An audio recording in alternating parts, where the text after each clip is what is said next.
Nestled along the picturesque coastline of Lancashire, England, stands Blackpool. This town has a unique charm that draws in visitors with its golden sandy beaches and iconic landmarks. The imposing Blackpool Tower stands tall above all of the other buildings, offering panoramic views of the bustling town and the vast expanse of the Irish Sea. Surrounding Blackpool Tower are three historic piers: North Pier, Central Pier, and South Pier.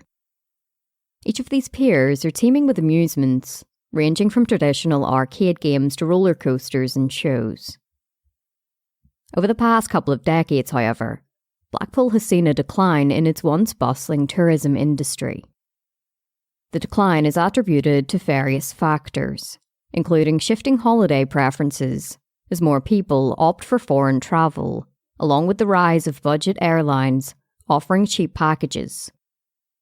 As a result, many businesses that rely on tourism, such as hotels, restaurants, and entertainment venues, struggle to stay afloat. Unemployment rates in the seaside town are higher than the national average, with limited job opportunities outside of the tourism sector. According to statistics, Blackpool has faced various social issues, including high levels of deprivation and health inequalities. On the night of the 31st of January 2013, Blackpool was quiet. The festive period had just finished, and all of the Christmas lights and decorations had been put away for the next year. However, the tranquility of the night was shattered at around 9:15 p.m, when plumes of smoke billowed into the night sky from the rear of the Grafton House Hotel. The acrid scent of burning filled the air, eventually setting off the shrill wail of the hotel smoke alarm that reverberated through the streets. Carl Evans, who was the owner of the nearby Kimber House Hotel, initially dismissed the alarm as a routine occurrence, something which is common in establishments with kitchens. However, his calm demeanour quickly changed when frantic cries could be heard piercing through the loud blare of the smoke alarm. Carl raced outside and saw flames flickering in the alleyway behind the Grafton House Hotel. A local dog walker had stumbled upon the inferno and raised the alarm, calling out for help. Her cries ignited a flurry of activity as bystanders rushed over to the flames. Carl and two others armed themselves with buckets of water and confronted the fire. Amidst the chaos, a grim realization dawned on Carl as the flames receded. At first, he thought that a mannequin was being consumed by the flames, but soon realized that it was the body of a young woman. Most of her clothing had been burnt away from her pale white skin, and there was a large pool of blood surrounding her. Carl later recollected of the scene. The girl was curled up in the fetal position. She was very small, and it looked like she had no legs.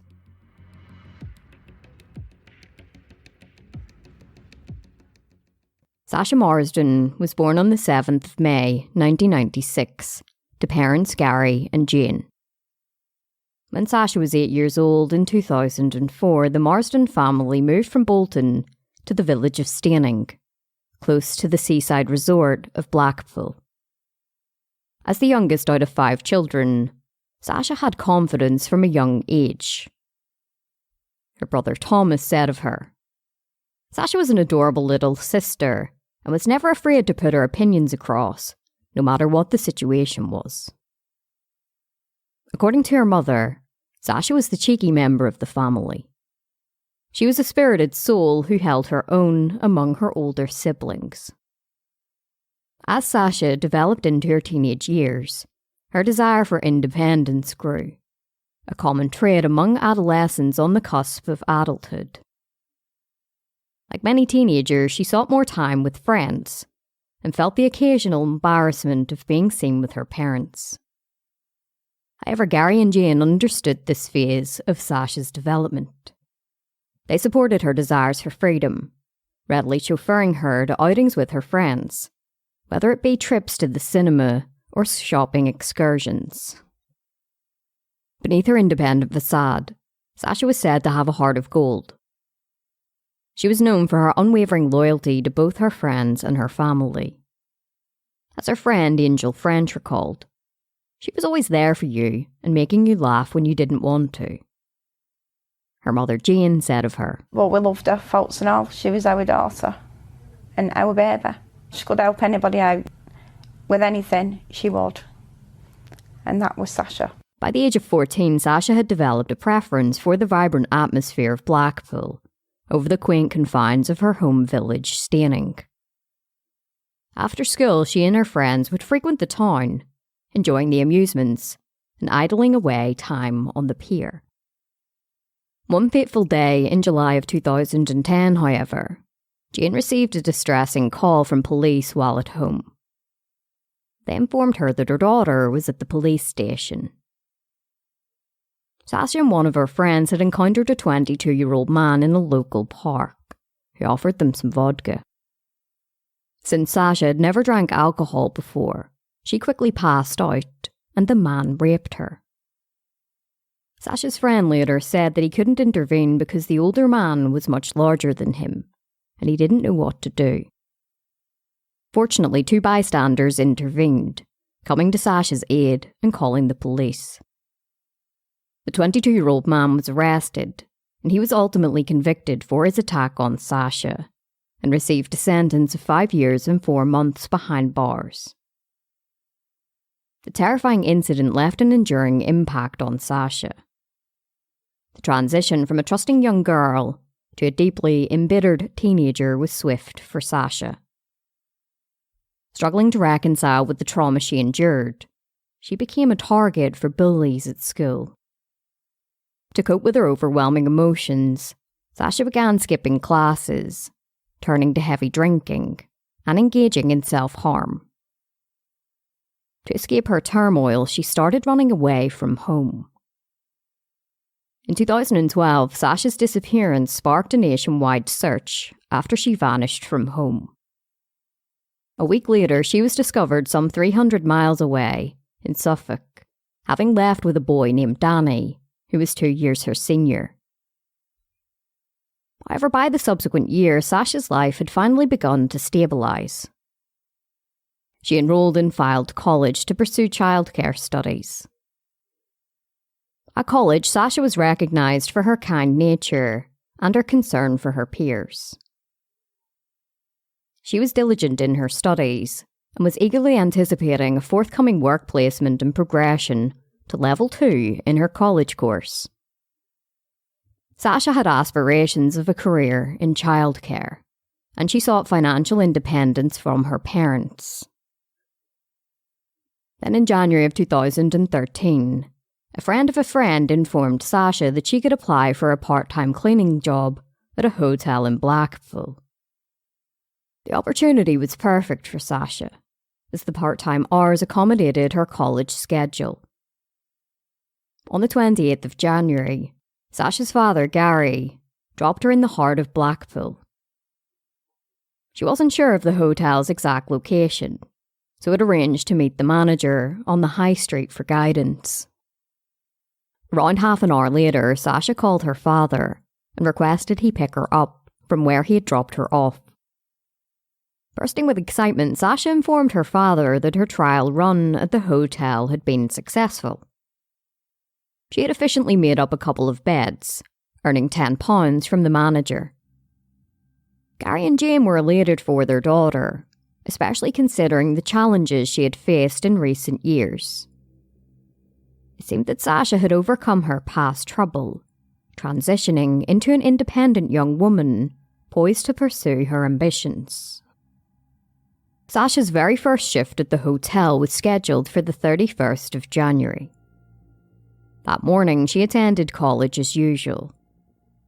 After her classes, Gary picked her up and dropped her off at the same spot as before. They agreed that he would return to pick her up once her shift ended, though the exact time remained uncertain to Sasha. Promising to notify her father upon finishing her shift, Sasha bid him farewell and embarked down Blackpool's main street. As Gary watched her disappear from view, he drove back home, trusting in Sasha's newfound independence.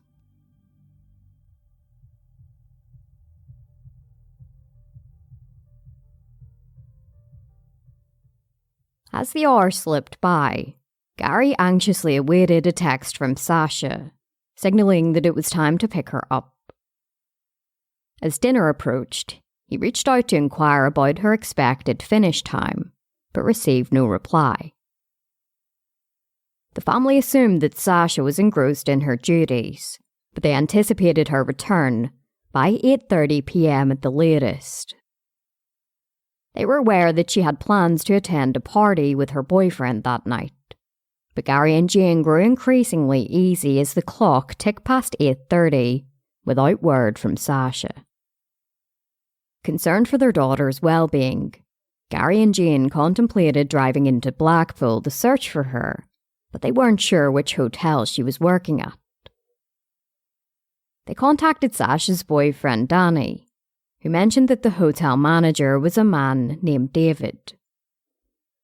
They scoured through Sasha's Facebook friends and identified a man named David Minto, whose job at the Grafton House Hotel seemed plausible.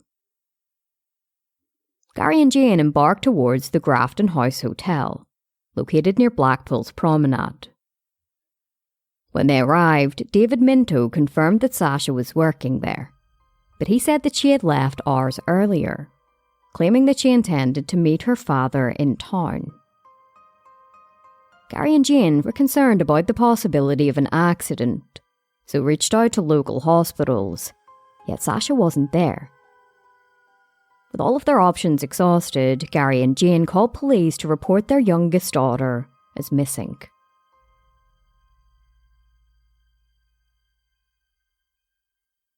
Following the discovery of a charred body in the alleyway, police swiftly descended upon the scene. The extent of the burns rendered visual identification impossible. Setting up a perimeter, the police called in crime scene investigators, who meticulously documented the scene. With caution, the body was removed and transported to the medical examiner's office for further examination and identification. Dr. Alison Amore, the pathologist, determined that the young woman had suffered multiple stab wounds to her head and neck, totaling at least 58. Defensive wounds indicated that she had desperately fought for her life. There was also evidence that she had been raped and sodomized. The brutality of the attack on the young woman was evident, with the knife even penetrating her skull. As the investigation unfolded, Sasha's parents, Gary and Jane, had already reported her missing. Detectives arrived at their doorstep shortly after 11 p.m. that night, prompting Gary and Jane to anticipate a routine missing persons report. However, their suspicions were heightened, as they were told that a body had been found behind the hotel where Sasha had worked, and that it might be Sasha. The last known sighting of Sasha was at the hotel, prompting detectives to ask about what she was wearing that day. The detectives then informed Gary and Jane that the clothing sounded similar to the charred clothing found on the woman's body. They provided detectives with Sasha's toothbrush so that DNA could be extracted. Over at the lab, it came back as a match. The burnt body was 16-year-old Sasha Marsden. Detective Superintendent Andy Murphy acknowledged the complexity of the investigation, telling the public, "This is an incredibly difficult and complex inquiry, and we are working to try and build up a picture of what happened." In a heartfelt tribute, Sasha's parents, Gary and Jane, expressed their profound grief, stating, "No words can express how we feel. Our beautiful daughter has been taken from us. She was a loving daughter, sister, granddaughter, great-granddaughter, niece, cousin and girlfriend. She was very much loved, and her loss has left a huge gap that can never be filled." A murder investigation was promptly initiated following the discovery, with Gary and Jane informing detectives that Sasha had started her first shift as a cleaner at the hotel that afternoon. They identified 22-year-old David Minto as her supposed manager, who informed them that Sasha had left the hotel hours before. However, Sasha's body was discovered directly behind the hotel, prompting suspicions among detectives. It was then discovered that David Minto wasn't the manager, but a handyman who lived in the hotel, which was owned by his girlfriend, Rachel Butterworth, and her mother. According to Rachel's mother, Minto was lazy and obsessed with computer games, often secluding himself in the basement bedroom. She commented, "David was very lazy. Whenever there was any hard work to be done, he would disappear and leave us to it." On the day of Sasha's visit, Minto was the only person at the hotel. Rachel returned at around 9 p.m, and she noticed that Minto was acting unusual. Instead of being in his usual spot playing video games in the basement, she found him in the bar area. He claimed he had a nosebleed, which resulted in stains on the carpet and his white hoodie, and he told Rachel he had cleaned it with bleach. Rachel also observed freshly cleaned wet tables in the bar area, further arousing suspicion. Aside from Rachel's duties at the hotel, she held a part-time job on Mondays and Thursdays. Coincidentally, the days that Sasha was invited to the hotel by Minto. When Rachel was informed by detectives that Sasha had been hired as a cleaner by Minto, she expressed surprise. The hotel was undergoing renovations, and it had been closed for the winter, and therefore devoid of any guests. With mounting circumstantial evidence implicating Minto, he was arrested and charged with Sasha's murder. He was held in custody to appear before Blackpool Magistrates Court on Monday morning. Detectives continued in their investigation, and they uncovered that Minto had met Sasha in Blackpool for the first time towards the end of 2012. At Coral Island Amusement, Sasha crossed paths with Kimberly Fazakerly, who was meeting David Minto. Kimberly introduced Sasha to Minto, and the trio spent some time together before meeting Minto's girlfriend Rachel. Then on the 27th of January, Minto added Sasha on Facebook using the moniker David Demon Minto. He told her that a cleaning job had just come up at the hotel where he worked. Following the discovery of Sasha's body, Minto was one of the locals who ventured out into the alleyway. He said to his girlfriend Rachel that there was a burning mannequin behind the hotel. However, upon closer inspection, they realised that it was a human body. Minto then said to Rachel that his DNA might be on the body because he had prodded it, initially mistaking it for a mannequin.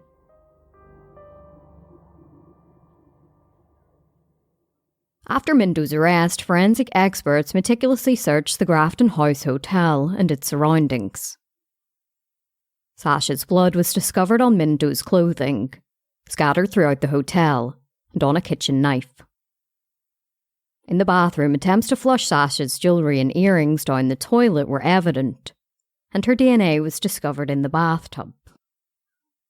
In the alleyway where Sasha's body was discovered, her blood-stained Adidas top, pink and white boots, pink purse, and mobile phone were recovered from a waste bin. Despite the mounting evidence against Minto, he maintained his innocence. He told detectives that he knew Sasha, and that she had visited the hotel on the 31st of January for a cleaning job. Minto claimed that he showed her the ropes before excusing himself to the bathroom. He alleged that upon his return, Sasha initiated a sexual encounter. In his words, she pounced on him. Later, as he disposed of rubbish outside, he reportedly heard Sasha yelling from inside. Minto told detectives he rushed to her aid and found her suffering from a severe nosebleed. He claimed to have provided gloves to stem the bleeding, and Sasha allegedly mentioned being picked up by her father at Windsor's. Minto said that he accompanied Sasha to the shop, but said that her father wasn't there. He said he offered to wait with her, but Sasha allegedly insisted that she was fine, and encouraged Minto to return to the hotel, which he did. The last time he saw her was when her body appeared behind the hotel on fire.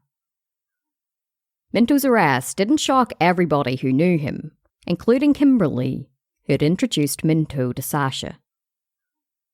Kimberly and Minto had been acquainted since their college days in 2006, maintaining communication through text messages, calls, and Facebook. Despite knowing that she had a boyfriend, Minto persistently urged Kimberly to visit him at the hotel, often suggesting Thursday afternoons when his girlfriend Rachel was at work.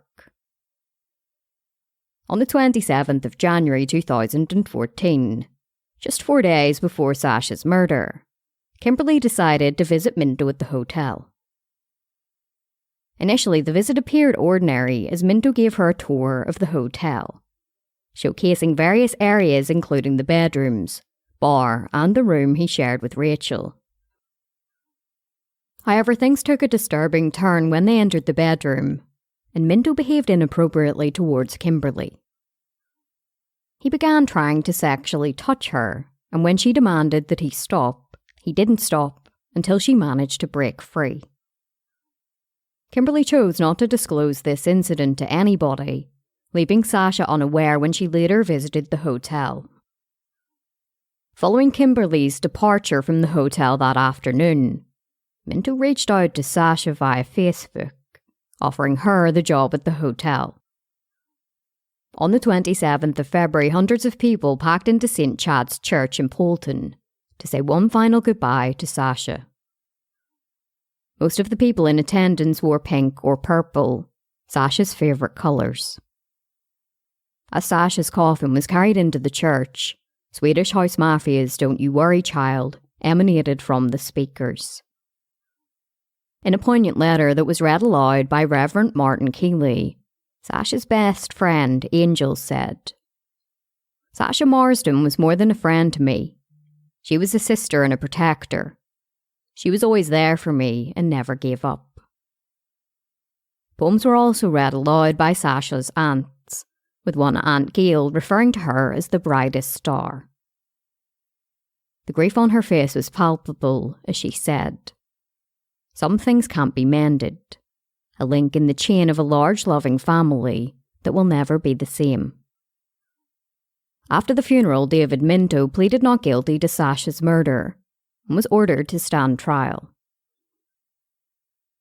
The murder trial began on the 15th of July 2013, and prosecutor Peter Wright laid out their case against David Minto.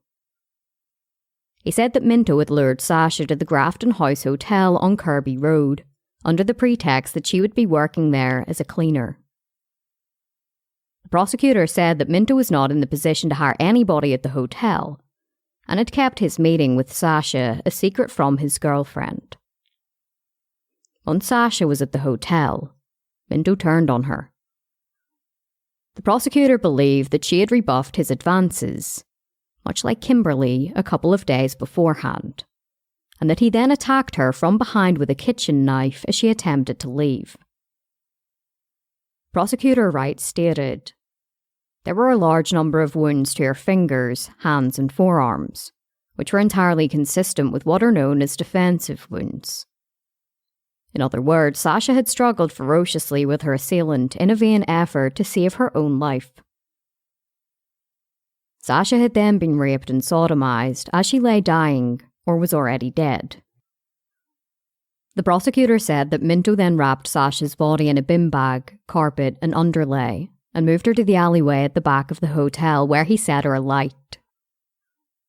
After Sasha's body was discovered, Minto quickly began trying to cover his tracks by telling his girlfriend that his DNA would be found on the body because he had poked it, thinking that it was a mannequin. The prosecutor said to the jury that Sasha's blood was discovered on Minto's clothing, throughout the hotel, and on a kitchen knife.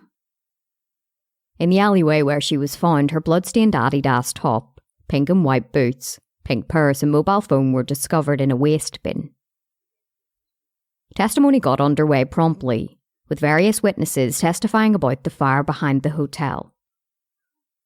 Sean Randall had been visiting his girlfriend at the Brooklyn Hotel, not too far away from the Grafton House Hotel, when he saw the fire. He was among the onlookers who put out the flames with buckets of water. Around the same time, he observed Minto standing at the back door of the Grafton House Hotel on his mobile phone. He seemed unnaturally calm, and Sean was taken back when he told Minto that a mannequin had been found on fire, and Minto responded, "Since when does a mannequin bleed?" After it was discovered that it wasn't a mannequin but instead Sasha's body, Minto invited the group into the hotel. He testified that Minto appeared to be fine and that he was acting like nothing had happened when they had all just witnessed something extremely traumatizing. Kimberly Vizackerly also testified, telling the jury about the disturbing interaction she had with Minto in the days before Sasha was killed. Minto's girlfriend Rachel also told the jury about coming back to the hotel and finding him cleaning up. The jury then heard about all of the forensic evidence found at the hotel, including Sasha's DNA and her jewellery, which had been half flushed down the drain. David Minto was called to testify on his own behalf, and on the witness stand he made a stunning admission. He had already claimed to detectives that he had consensual sex with Sasha, but when he took to the witness stand, he claimed that he had found her body in the hallway of the hotel. His version of events was similar to the earlier one, where he had allegedly walked Sasha to where her father was picking her up, and then left her there. However, this time he said that when he returned to the hotel, he found that the back door was left open. He testified that he had started cleaning up the blood from Sasha's nosebleed when he saw a body face down in the hallway. He said that this was more or less at the point where Sasha's nose had been bleeding earlier. In a calm tone, he told the jury, "She was covered in blood. She was cut to the neck, cut to the arms. Her hair looked red." Minto said that he checked Sasha for a pulse but couldn't find one, and said that the only thing that came into his head at that moment was getting rid of the blood. He testified, "I have a thing about blood. I don't like it. Not a phobia, but a queasiness about blood." He admitted to wrapping Sasha's body in a roll of carpet and duvet before moving her outside to the alleyway in a wheelie bin. He maintained that he didn't set fire to Sasha's body, but said that when he was having a smoke at the back door, he saw smoke emanating from the alleyway. Apparently somebody told him that some youths had set fire to a mannequin in the alleyway, but said that when he went to investigate with some other locals, he realised that it was Sasha's body. Minto's defence attorney, Stuart Denny, asked him whether he had any contact with Sasha other than consensual, and whether he had harmed or killed her. He responded, no, and stressed that he didn't know how she ended up stabbed to death in the hotel, where he was the only person working or staying. He said that he was too afraid to call the police because they would immediately assume that he was the one who was responsible. Minto was then questioned about the incident with Kimberly, as his persistent Facebook messages to her were read aloud. He told the court, "She was a friend who I chilled out and hung around with, and I had to fit that around Rachel. I don't have many friends." After Kimberly left following the sexual assault, Minto reached out to Sasha on Facebook. The prosecutor said to him, "I suggest you trolled available Facebook entries in order to find a suitable victim for your sexual attention. You thought you would be able to have your way with each of them when Rachel, your girlfriend and partner, was out and the premises were empty." He referred to Minto as an opportunist and a sexual predator. Following Minto's testimony, the trial drew to a close. Closing arguments were presented, with Prosecutor Wright reiterating all of the evidence against Minto. He touched on his changing version of events and reminded the jury that Sasha's DNA was found in the hotel and on the kitchen knife. In contrast, defence attorney Stuart Denny said to the jury, "Is it possible that having left the Grafton House Hotel, Sasha Marsden returned and was there attacked by one or more assailants, at whose hands she met her death and at whose hands she suffered sexual indignity?" He suggested that the testimony from Kimberly was unreliable and said that after the incident she had continued to message him on Facebook, although she claimed she hadn't. The defence attorney stated, "The defendant is charged with murder. The Crown's case is that, faced with a rebuttal of his sexual advances, he turned to fearful violence." He then said that if Kimberly's testimony was true, when Minto's sexual advances to her were rebuffed, he simply let her leave the hotel and return home. He posed the question, how on earth does that show evidence of a man who committed or is capable of committing murder? The defence attorney further said that just the day after Sasha was killed, details of her murder had appeared on Facebook. Somebody had posted that she had been stabbed, raped and murdered. At the time, both Minto and his girlfriend Rachel were in police headquarters being interviewed. He suggested that nobody else would have known the details of Sasha's murder, unless they were involved in the murder. He said to the jury, "There is an uncomfortable knowledge that somebody was sufficiently certain enough to make a posting on Facebook. It is the prosecution's case that there was nobody to put it out there, except the defendant, and he was in custody." The jury deliberated for just 3 hours before returning with a verdict. They found David Minto guilty of the murder of Sasha Marsden.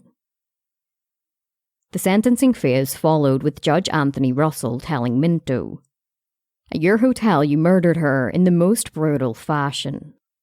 It was a ferocious and sustained attack. You have, throughout the investigation, not only lied, but sought to cover your tracks and then tailor your account.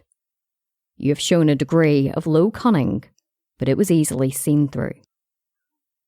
He then read aloud some victim impact statements, including one from Sasha's parents, in which they said, "Each wound you inflicted upon Sasha has stabbed at the heart of each and every one of her family." They both said that the manner in which Sasha was killed would haunt them for the rest of their lives. The judge also touched on Minto's lack of remorse, telling him that there was not a shred of common humanity in you. He referred to Minto as a very dangerous and evil man. He then sentenced David Minto to life in prison with a minimum sentence of 35 years. Outside of court, Detective Superintendent Andy Murray had some comments. I found him as a really cold-hearted, callous, evil individual who quite obviously just thinks of himself before anybody else. And I will go so far as to say that his Facebook title of David Demon Minto sort of reflects truly his own character. In the aftermath of the conviction, Sasha's family was resolute in their determination for her murder to catalyse change. Gemma Atchison, Sasha's sister, took proactive steps, attending the Prime Minister's question time at Westminster in August. Her aim was to address what she had termed as increasingly widespread sexist and violent attitudes towards women. Gemma highlighted how various forms of media contributed to the objectification of women, leading to a lack of respect for men. She clarified in the media, "I want to make it clear that this is not about hating men. It's simply that 96% of objectification in the media involves women, and that is wrong."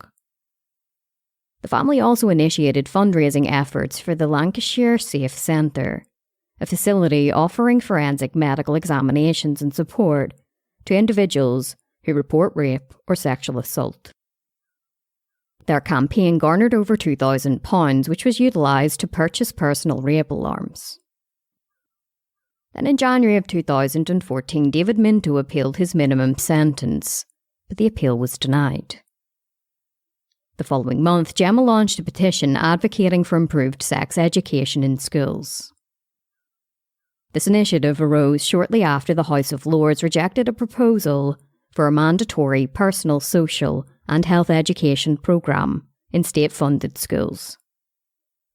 Gemma commented in the media, "We want to make sex education broader. At the moment, it feels like, for whatever reason, they do the bare minimum. It is crucial people are thinking about things from as young an age as possible." Gemma then set up Yes Matters, an organisation dedicated to raising awareness about various issues, particularly violence against women. However, she soon became the target of numerous rape and death threats on social media platforms. In response, Gemma remarked, "What they're doing is proving the point we're trying to make." Over the ensuing years, Gemma led several protests advocating for an end to violence against women and for improved sex education in school.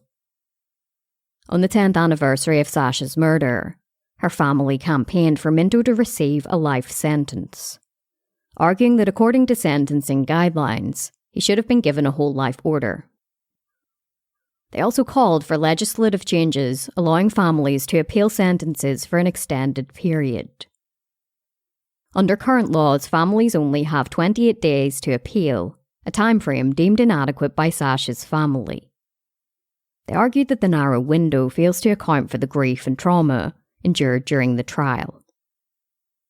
In an online video, Sasha's sister voiced their frustrations. When Sasha was 16 years old, she was murdered by David Minto.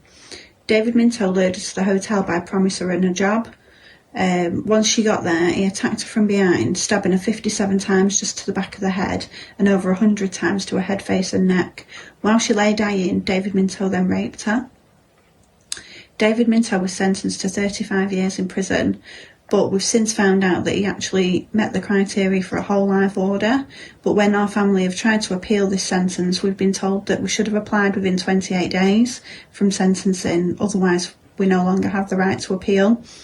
We're campaigning to remove that 28-day time limit in cases of murder, so that families like ours can have adequate time to appeal the lenient sentences of these offenders. We only have 3 days left to get the signatures for this petition. The deadline is this Wednesday. Please help us by signing the petition and sharing it. Let's get justice for Sasha and justice for other murder victims and their families. Despite their efforts, the government rejected the plea, potentially allowing Minto to be released from prison before turning 60 years old. After recently navigating through a tumultuous period following a sexual assault, Sasha Marsden was finally seeing light at the end of the tunnel. With a supportive boyfriend and family by her side, flourishing in her college studies, and nurturing aspirations to pursue a career in childcare, Sasha's future seemed promising. However, Sasha's trajectory took a tragic turn after she was lured to the Grafton House Hotel with the promise of work. Once alone with David Minto, he turned on her, cutting her life short in the most horrific way imaginable.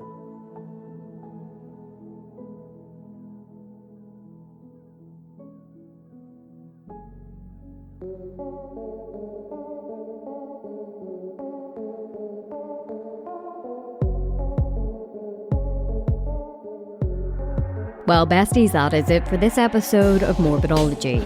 As always, thank you so much for listening, and I'd like to say a massive thank you to my newest supporters up on Patreon, Linda, Melanie, Lynn and Elizabeth. I'm just about to record the next bonus episode of Morbidology Plus that are exclusive to Patreon. You can join Morbidology on Patreon for as little as $1 a month, and there are absolutely no obligations. You can cancel your subscription anytime. Patreon really helps independent shows continue, and as a one-woman show, I genuinely do appreciate all of the support up on there. If you'd like to support the show in another way, please consider leaving me a rating on Apple Podcasts, Spotify, or wherever else you're listening. Remember to check us out at morbidology.com for more information about this episode and to read some true crime articles. Until next time, take care of yourselves, stay safe, and have an amazing week.